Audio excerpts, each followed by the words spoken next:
السلام عليكم يا ابن عمي. فيلم النهاردة فاخر من الآخر. فيلمنا بيبدأ بالولد ده، والولد ده بيسيب الديب بيعض دراعه، وعمه لما بيشوفه فبيجيب بندقيته بسرعة علشان ينقذه، لكن الولد بيوقف عمه بسرعة علشان يبعد البندقية لأنه كان بيلعب مع الديب، والديب ده بيكون صاحب الولد. وبعد كده بياخدوا بعض وبيروحوا إلى قمة الجبل، والديب كان بيجري بسرعة وفجأة كده بيختفي بين الأشجار، والولد بيخاف عليه ويدور عليه في الغابة.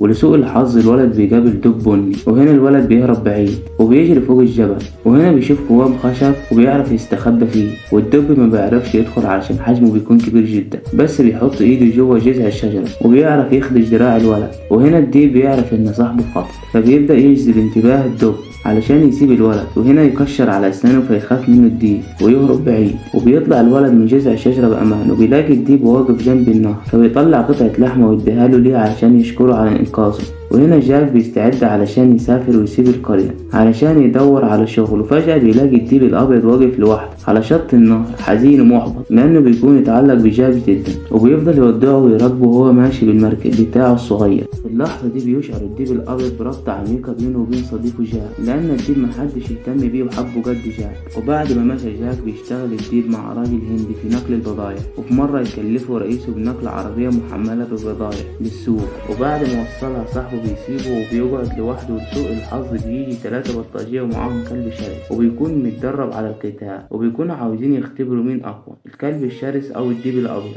ولما بيلاقوا الديب قاعد لوحده بيطلبوا عليه الكلب، والكلب بيهجم عليه، فبيضطر الديب القتال علشان يدافع عن نفسه، ويهجم عليه الديب الأبيض بشراسة، وبياخد في ايده 3 دقايق ويخلص عليه. والكلب يحاول يهرب لكنه بيمسكه من ديله علشان يعلمه الأدب، وبيفضل يضرب فيه، والكلب ينام على الأرض مهزوم ومستسلم. والبلطجية بيتعجبوا من قوة الديب الأبيض وبيفرحوا جدا بيه، وبيقولوا لبعض احنا لازم ناخده علشان يكسبنا فلوس كتيرة، ويجربوا منه علشان يمسكوه، وبيفضلوا يهوشوله بالعصاية. وهنا صاحب الديب بيوصل بسرعة من الصوت والدوشة اللي حصلت، وبيكون خايف على صاحبه الديب. ولما بيشوف الكلب بتاع البلطجية مرمي على الأرض ومفيش فيه نفس، بيعتذر لهم على اللي حصل من صاحبه الديب، وكمان بيديهم قطعة من الصوف الغالي، لكنهم بيرفضوا، وبيعرض عليهم قطعة كمان وبرضه بيرفضوا. وبيقول له زعيمهم انت ازاي ماشي بديب متوحش في وسط الناس، ويخيروه لا يسيب الديب او يوديه للشرطة وهم يودوه السجن، وكمان يدفع مبلغ كبير من المال. ولان بيكون هندي ضعيف فبيخاف منهم ويضطر يسيب صاحبه الديب الابيض وهو حزين عليه جدا. وينجح البلطجية في اخذ الديب الابيض، وبعد فترة قليلة بيلاقي الديب نفسه داخل حلبة قتال،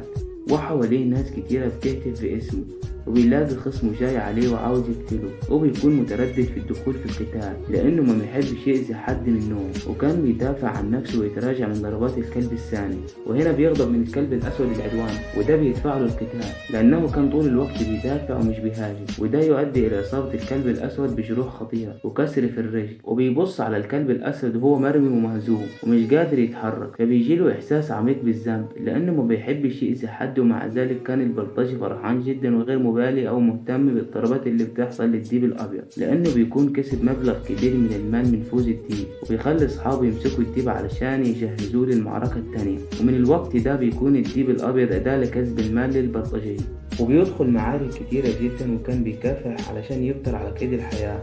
وعلى الرغم من قوته وبراعته في القتال كانوا البلطجية بيعاملوه معاملة ما يستحقهاش بطل زي الديب الأبيض، لأنهم كانوا بيحبسوه في قفص كل يوم وبيأكلوه بطريقة وحشة ومهينة علشان يقووا شراسته، وبيقعد حزين في القفص وكان بيتغير كل يوم للآخر. مرة بيرتب زعيم البلطجية مباراة، وبيكون الرهان على الفلوس كبير جدا وأغلى من كل مرة، وبيدخل صندوق متغطي بقماشة حمراء وبيطلع منه كلب صغير في الحجم ولكنه بيكون شرس جدا. وبتبدأ المعركة والكلب الصغير بيهجم بقوة كبيرة، ولكن الديب الأبيض بيستغل كبر حجمه ويصد الضربات.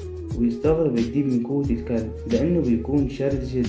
تستمر المعركة وبيكون عاوز يمسكه من الرقبة علشان يخليه يستسلم، لكن الكلب الصغير بيطلع أذكى ويمسك الديب الأبيض من رقبته وينومه على الأرض ويقطع نفسه، ويموت الديب الأبيض وهو مخنوق وحزين.